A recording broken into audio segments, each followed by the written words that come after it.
wabarakatuh. A'udzu billahi minasyaitonir rajim. Bismillahirrahmanirrahim.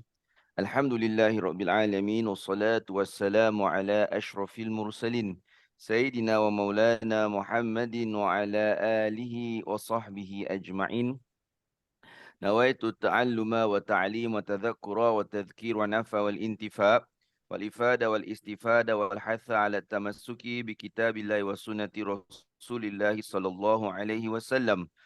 ودعاء إلى الهدى والدلالة على الخير ابتغاء وجه الله مرضاته وقربه وثوابه سبحانه وتعالى وإلى حضرة النبي محمد صلى الله عليه وسلم. الفاتحة. أعوذ بالله من الشيطان الرجيم. بسم الله الرحمن الرحيم. الحمد لله رب العالمين الرحمن الرحيم مالك يوم الدين. إياك نعبد وإياك نستعين. اهدنا الصراط المستقيم صراط الذين أنعمت عليهم غير المغضوب عليهم ولا الضالين. Amin. Baik, hari ini kita menyambung pengajian kita dalam mendalami maksud surah Al-Mulk. Nak cek, tanya Cik Linda. Dia hafalan dah sampai ayat berapa? Hafalan sampai 13. Cantik. Okey, hafalan sampai 13 dah. Oh, jauh tu, dah 13. No, ni this week lah. I Oh, dia mean, 13. 13 ya. Oh, okey.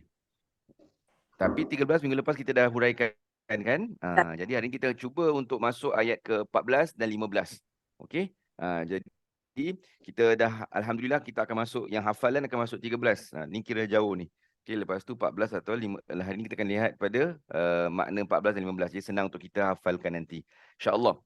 Hari ini kita akan melihat kepada ayat ke-14. Dan sebelum kita lihat ayat ke-14, seperti mana biasa kita lihat dulu, kita ulang kaji ayat ke-13 pada minggu lepas. A'udzubillahi minasyaitonirrajim. Wa asirru qawlakum awijharu bih innahu alimun bidzatis sudur. Minggu lepas kita melihatkan maksud ayat ini, iaitu dan tuturkanlah perkataan kamu dengan perlahan atau dengan nyaring, sama saja keadaannya kepada Allah SWT, kerana sesungguhnya Allah Maha mengetahui akan segala isi hati yang terkandung dalam dada kita. Jadi ini minggu lepas kita menyatakan tentang kepentingan untuk memerhatikan akan niat kita, untuk tidak ada prasangka yang tidak baik, dan juga untuk kita dalam kita berdoa itu untuk sentiasa menyederhanakan pembacaan doa kita pada suaranya. Ya, jadi ini satu yang kita dah bincangkan minggu lepas. Hari ini kesambung sebab Allah mengatakan lepas itu, ala ya'lamu man khalaqa wa huwal latiful khabir. Ini pendek saja tapi pengertiannya luas. Tidakkah Allah? Jadi yang minggu lepas kan kita katakan Allah ni kita cakap kuat ke, cakap pelan ke, simpan dalam hati ke, Allah tahu. Jadi Allah menyambung tahu ini. Tidakkah Allah yang menciptakan sekalian makhluk itu mengetahui segala-galanya? Jadi semua kita ni adalah hasil ciptaan Allah SWT. Jadi mustahil sesuatu yang diciptakan itu yang penciptanya tak tahu apa yang dia buat. Jadi setiap kita ni semua adalah ciptaan Allah SWT, maka Allah SWT tahu kan segala keperincian tentang diri kita. Itu maksud dia. Jadi jangan pernah sekali-sekali merasakan kita ni di luar kawalan pencipta. Kan? Sebab hanya pencipta mampu mengawal akan yang diciptakannya itu. Jadi tidakkah Allah yang menciptakan segala makhluk itu mengetahui segala-galanya, sedang ia maha halus urusan pentadbirannya, lagi maha mendalam pengetahuannya. Okey, apa yang dimaksudkan dengan halus dan apa yang maksud mendalam pengetahuannya? Okey, halus lawan bahasa Melayunya apa? Kasar. Sebab kita orang Melayu kan paling rajin cari makhluk halus. Kan orang Melayu kan paling rajin. Radio station pun ada cerita pasal makhluk halus kan. Ustaznya pun rajin cari makhluk halus. Suka sangat makhluk halus ni. Kan? Yang kita lihat namanya halus. Halus lawannya kasar. Kenapa namanya makhluk halus? Sebab dikatakan halus tu maknanya tak nampak. Kasar, mata kasar boleh nampak. Itu maknanya halus dan kasar. Jadi Allah ni maha halus. Maksudnya apa? Allah melihat apa yang mata kasar kita tak dapat melihat akan dia. Ya, faham? Jadi Allah ni melihat sesuatu yang mata kasar kita tak dapat melihat akan dia. Tapi adilnya Allah SWT pada kita, rahmatnya Allah pada kita ni, yang halus tu dia dua. Satu yang halus tu Allah beritahu kepada kita, kita tak perlulah nak sibuk-sibuk untuk tahu. Kan, satu maknanya kita tak akan dihukum dengan sesuatu yang kita tak tahu. Contoh hati orang. Innahu alimun bidzati sudur. Sesungguhnya dia Allah itu mengetahui akan hakikat dada-dada seseorang hambanya itu. Maknanya apa? Yang dalam dada hambanya Allah yang tahu. Maknanya tak suruh kita belah dada orang lain untuk tahu apa dalam hati dia. Itu Allah kecualikan kita. Tak payah nak ambil tahu. Tapi ada benda yang lainnya yang Allah suruh kita kaji dan ambil tahu sebab ada faedah padanya. Kenapa yang dada orang Allah tak suruh kita tengok dalam dada dia dengan niat apa, perasaan dia apa, dada dia dengan niat apa, sebenarnya dia ikhlas ke tidak. Kenapa tak perlu? Sebab tak ada faedahnya bagi diri kita. Kan, ikhlasnya tak ikhlasnya orang tak ada kena-mengena dengan kita. Yang penting kan ikhlasnya kita pada Allah SWT. Tapi yang lain, contoh, saya suka berikan contoh ini. Contoh, ada benda yang kita nampak dengan mata kita, tapi kita tak pernah mengetahui bahawasanya ia ada benda yang lebih hebat daripada itu. Contoh, kita melihat semut. Kalau kita tengok semut, kan, kalau kita tengok semut berjalan, mata kasar kita lihat, alah, sekadar semut sahaja. Kan, kalau kena zaman kita kecil-kecil dulu, kita pijak lah, kita buat apa dengan semut, kita seksa dan sebagainya. Kan, mata kasar kita nampak semut. Tapi Allah dengan ilmu yang halus tu boleh beritahu kita, dalam sistem semut itu sendiri, kan, Allah beritahu pada kita, dalam sistem semut itu sendiri, yang menjadi ketuanya adalah ratu. Dalam sistem semut tu yang jadi ketuanya adalah ratu. Dan oleh kerana Allah ini, dia tahu ini dan dia nak hambanya tahu juga, maka rahsia ini dibukakan kepada makhluk-makhluk untuk mengkaji dan mendapat tahu. Ini maknanya apa yang Allah tahu, Allah nak juga kita manusia mendapat secebis daripada pengetahuan Allah itu. Jadi manusia disuruh kaji. Kemudian disambung ayat ini, Al-Khabir lagi maha mendalam pengetahuannya. Kenapa semut tu pula ketuanya ratu? Allah sahaja yang tahu. Jadi dalam kita mengetahui sesuatu, Allah letakkan batas kepada pengetahuan kita supaya kita ni jadi orang yang tahu. Berapa banyak kita tahu pun, Allah lebih tahu lebih daripada kita. Faham tak? Wah, dia garuk kepala dah apa ustaz bual ni pagi-pagi bual berat-berat gini. Faham tak? Jadi gini, ya, fahamnya gini. Jadi kalau contoh, kita tengok semut yang saya ulang. Kalau Allah kata Allah ni maha halus. Maknanya apa? Ada benda yang secara mata kasar kita, kita tak akan dapat melihatnya. Atau kita tak dapat menghargainya. Sebagai contoh, semut. Tengok semut jalan. Kan? Biasa je semut. Semua biasa je. Kan, hitam, tak hitam, merah dan sebagainya. Kalau lagi teruk, kalau putih dan sebagainya. Tengok macam itu saja. Tapi kalau kita dapat mengkaji, Allah kita mengkaji, bila kita mengkaji dapat, setiap semut itu, koloni semut itu, setiap masyarakat semut itu ada pemimpinnya yang dia ini ratu. Berbeza dengan suasana manusia yang kebiasaannya yang memimpin itu lelaki. Tapi ini menariknya adalah ratu. Nah, itu yang halus kita dapat, dapat kajian, kita merasakan, dapat berjumpa satu penemuan, dapat mendapatkan suatu pengetahuan baru. Tapi kenapa ratu? Kenapa dia ratu? Kenapa bukan sebaliknya? Dan sebagainya. Kenapa ratu? Dan kenapa di tempat koloni yang lain pula, di binatang yang lain pula, tak semestinya ratu? Kenapa beza-beza? Hakikat daripada ini, Allah yang tahu. Kenapa Allah pilih ciptakan semut ni ketuanya ratu? Allah saja yang tahu. Jadi Allah dalam ayat ini, satu ayat ini menerangkan kepada kita dua benda. Satu, sebagai manusia, cubalah capai potensi terbesar kita. Kaji selagi boleh kaji. Jadi manusia tu mengkajilah dengan sepenuh kajian. Apa-apa pun yang kita lihat kat bumi ini adalah untuk dikaji. Segala kat dunia ni adalah untuk kita mengkaji, kecuali hati orang. Kan? Yang lain tu semua silalah mengkaji. Hakikat apa pun juga. Hatta gunung ganang Allah suruh kita kaji. Kan? Hatta batu bata Allah suruh kaji. Kan? Tapi dalam kita mengkaji dan menemukan, perlu ada pada kita kerendahan diri untuk mengetahui bahawasanya apa yang kita ketemukan itu hanya sebahagian kecil daripada ilmu Allah yang luas. Yang mana hakikatnya, yang mana sebabnya yang sebenarnya itu hanya Allah yang lebih mengetahui. Sebab jadi seorang hamba itu ada dua perkara yang kita kena perhatikan. Jadilah hamba yang rajin mengkaji, tapi pada waktu yang sama, jadilah hamba yang merendah diri. Apa masalah manusia sekarang? Manusia sekarang, dia terbahagi kepada tiga. Yang pertama ialah manusia sekarang memang malas mengkaji. Malas mengkaji. Kenapa? Mengkaji benda yang Allah tak suruh kaji. Mengkaji niat orang, dada orang, ini dia rajin kaji. Ataupun dia malas mengkaji sebab dia rajin menonton. Tengok kat IG lah, tengok kat Facebook lah, rajin. Jadi tak ada masa nak mengkaji. Yang kata nak mengkaji, mengaji pun tidak. Jadi mengkaji pun apatah lagi, tak mengkaji. Kedua pula, manusia pula walaupun mendapat yang mengkaji pula, bila dapat menemui satu penemuan, maka dia suka menyandarkan penemuannya itu kepada dirinya sendiri. Akulah yang jumpa, akulah yang discover, akulah yang pandai, bijak. Jadi manusia yang pertama masalahnya ialah dia malas mengkaji. Yang kedua pula yang rajin mengkaji, jadi pula dia semakin rajin memuji dirinya sendiri, tak mengembalikan pujian kepada Allah SWT. Yang ketiga yang jarang ada sekarang ialah manusia yang mana dia rajin mengkaji, dan dalam mengkaji itu, setiap penemuan itu mendekatkannya kepada Allah SWT. Sebab Quran ini turun pada kita, mengingatkan kita bahawasanya kita ni kena mencapai matlamat yang ketiga.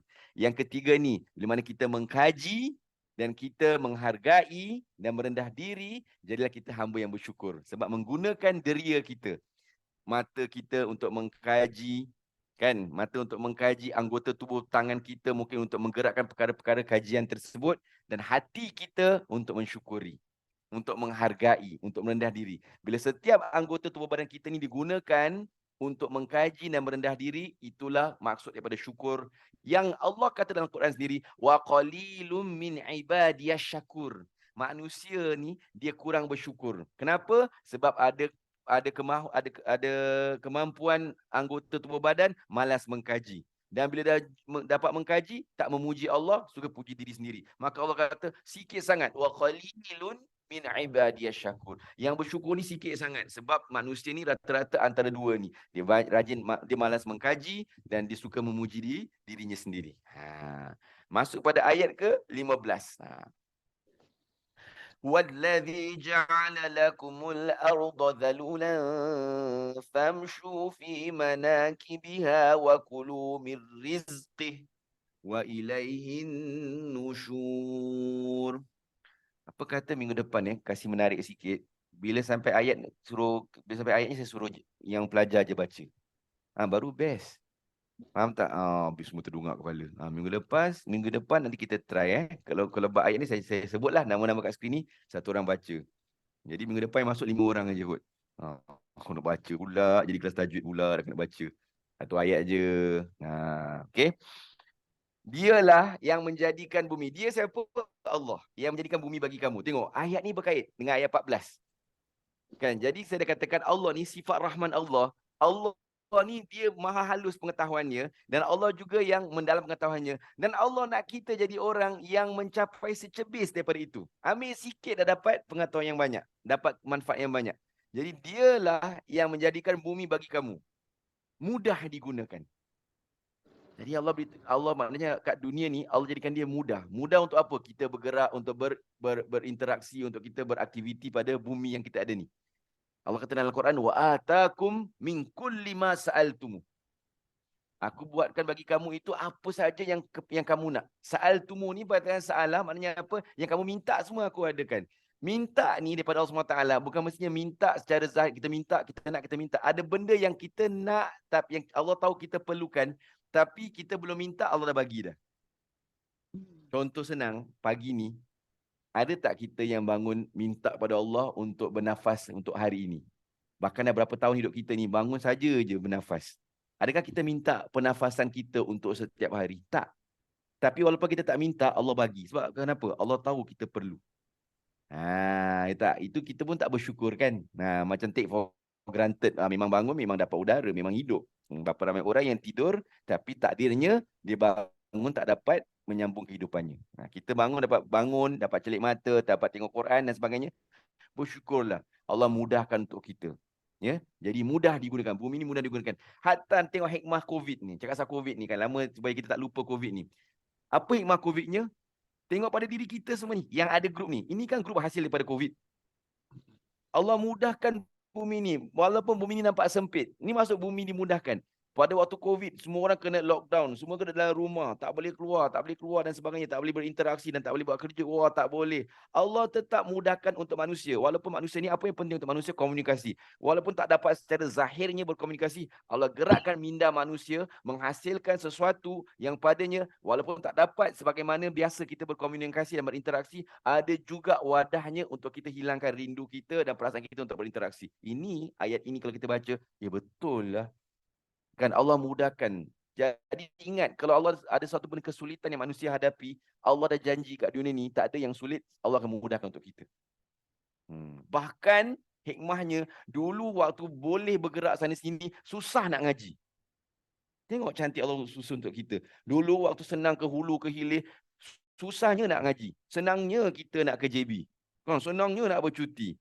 Tiba-tiba bila kena COVID, dah kena tutup semua, senang pula kita nak mengaji. Tengok Allah mudahkan untuk kita.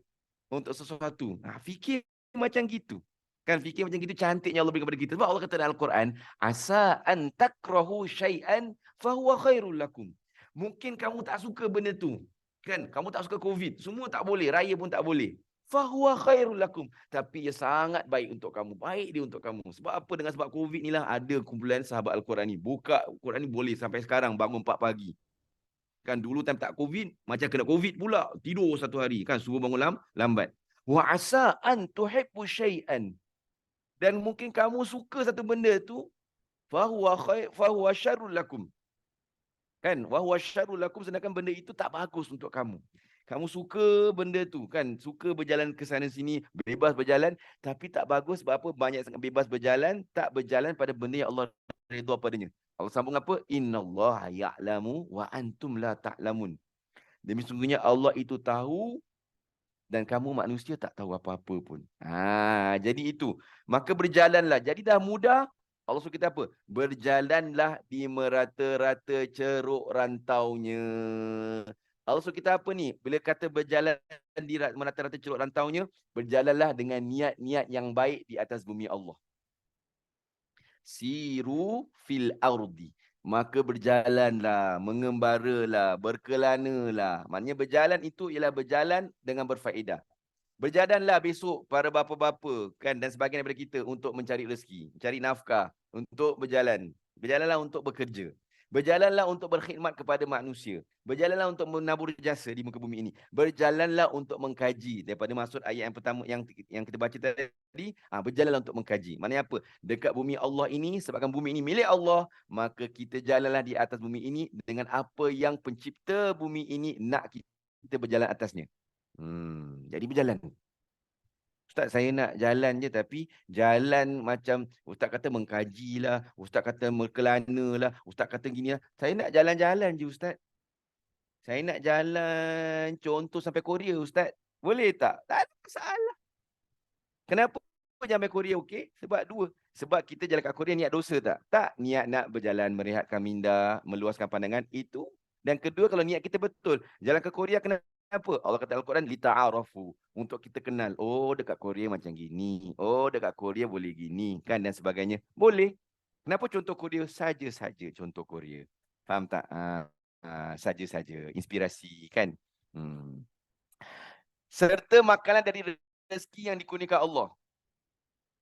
Jadi jalan dan Allah ni Maha Rahman, Maha Pengasih. Jalan, kaji dan kemudian makan rezeki. Maknanya apa? Makan kat sini, ambillah manfaat daripada apa yang bumi ini bentangkan untuk kamu, maka ambil manfaat. Kamu berjalan, kamu jumpa tumbuhan ini, kamu berjalan, kamu jumpa makanan ini, makanlah dari rezeki yang dikurniakan Allah. Memang Allah nak kita makan.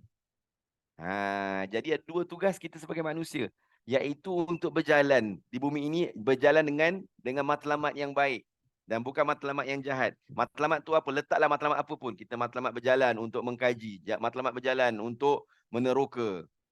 Kan? Matlamat berjalan untuk kesihatan. Tak ada masalah. Memang untuk ini bumi diciptakan. Memang untuk ini bumi diciptakan dan bukan untuk kerosakan. Sebab malaikat dah kata dulu dah, ataj'alu fiha may yufsidu fiha wa yasfiku dima. Adakah kau akan cipta kat bumi ini manusia yang buat kerosakan dan menumpahkan darah? Dan malaikat kata dah, tapi Allah kata apa? Tak. Sebab apa Allah ciptakan manusia ni untuk fungsi bukan untuk menumpahkan darah dan bukan untuk buat kerosakan.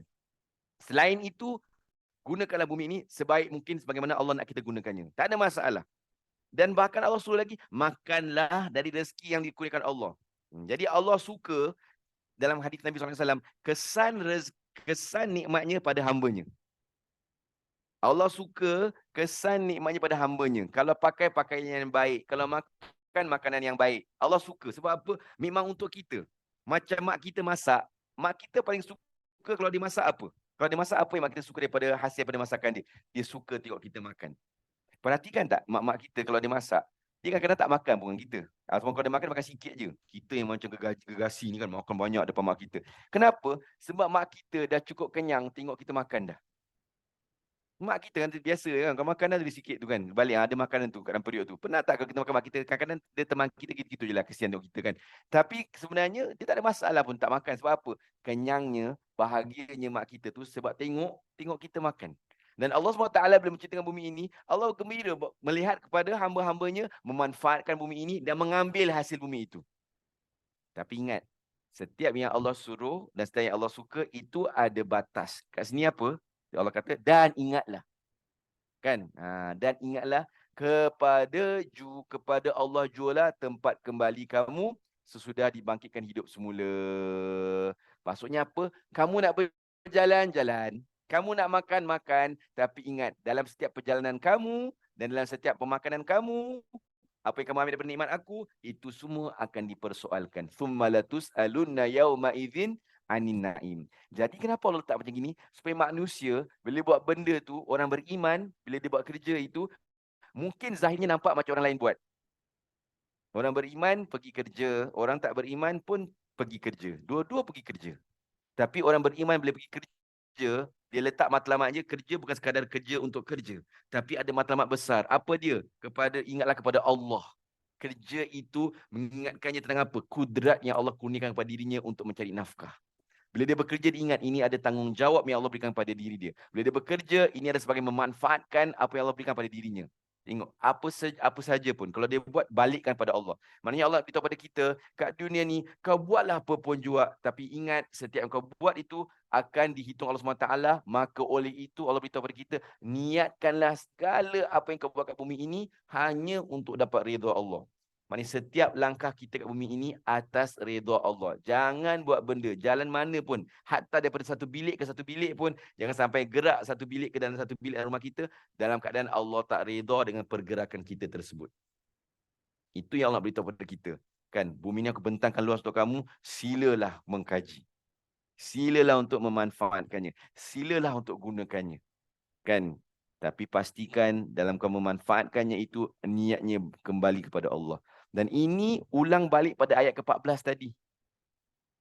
Balik pada ayat ke-14. Kita kata apa ayat ke-14 tadi? Manusia kan disuruh untuk mengkaji. Manusia kan disuruh untuk mengkaji. Dan keduanya manusia dalam mengkaji itu mengakui bahawasanya lepas hasil kajian itu tentang betapa terbatasnya ilmunya dan hebatnya Allah SWT. Gitulah. Allah nak suruh kepada kita untuk buat yang sama juga. Untuk kita, dalam ayat ke-15 pula Allah suruh kita, berjalanlah di bumi Allah, mengkajilah, mendalamilah, kemudian bila dapat daripada hasil tersebut, ingatlah kepada Allah juga tempat kembali kita. Maka disambung ini kata pentafsir, maka hargailah nikmatnya dan takutilah kemurkaannya. Macam mana menghargai nikmat Allah SWT? Untuk kita mendalami, mengkaji dan menggunakannya untuk memanfaatkan orang lain. Itu sebab kita ni kan jangan pernah merasa kan kita ada anak cucu, ni pesanan saya sebagai penutup. Kita ada anak cucu, manfaatkan anak cucu kita untuk memenuhi matlamat ini. Anak cucu kita sekolah, kan anak cucu kita sekolah, pergi ke sekolah, pastikan bila dia ke sekolah tu belajar sungguh-sungguh. Kenapa? Sebab ilmu yang dia dapat kat sekolah tu, itulah ilmu yang Allah kurniakan dia dengan sebab akalnya untuk memanfaatkan. Kalau anak kita pandai kira-kira, kalau anak kita pandai bab ilmu alam, semua ilmu. Tak ada satu ilmu tu bila Allah beri kepada hambanya itu, melainkan untuk manusia, ilmu itu dimanfaatkan untuk sesama manusia. Ilmu apa pun anak kita belajar. Kan kalau dia belajar lebih tinggi lagi, dia akan belajar ilmu psikologi. Kan? Akan belajar bab ilmu ekonomi. Semua ada kepakaran masing-masing. Yang belajar agama, kepakaran masing-masing. Semua ilmu itu Allah gerakkan dalam hati dan minda manusia untuk dimanfaatkan oleh sesama manusia juga. Dan ini termasuk daripada apa yang Allah katakan untuk kita, berjalanlah di menata-rata ceruk rantaunya. Ini Allah suruh kita jalankan. Jadi kalau kita sekarang dah lanjut, kita baca Quran je Ustaz. Yang cucu kita jangan kita halang. Pastikan anak cucu kita kalau belajar sudah bersungguh. Dengan niat apa? Supaya kau berjalan di bumi Allah untuk memanfaatkan orang lain.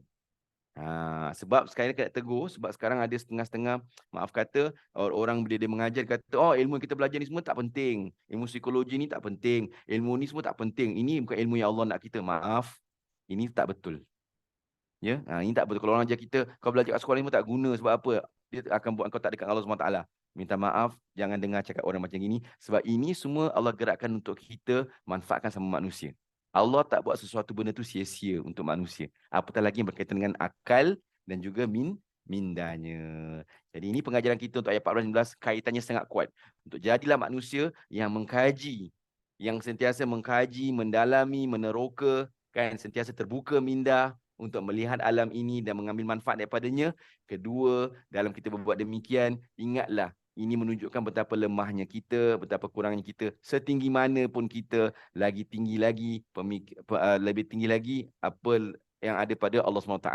Jangan pernah merasakan bahawasanya apa yang kita ada kerana kita, tapi kerana Allah mengurniakan kepada diri kita. Jadilah seorang hamba yang berjiwa besar untuk melakukan perkara-perkara yang besar untuk manfaat bumi. Tapi ingatlah, jadilah seorang hamba yang besar jiwanya, tapi merendah dirinya di hadapan Allah yang maha besar.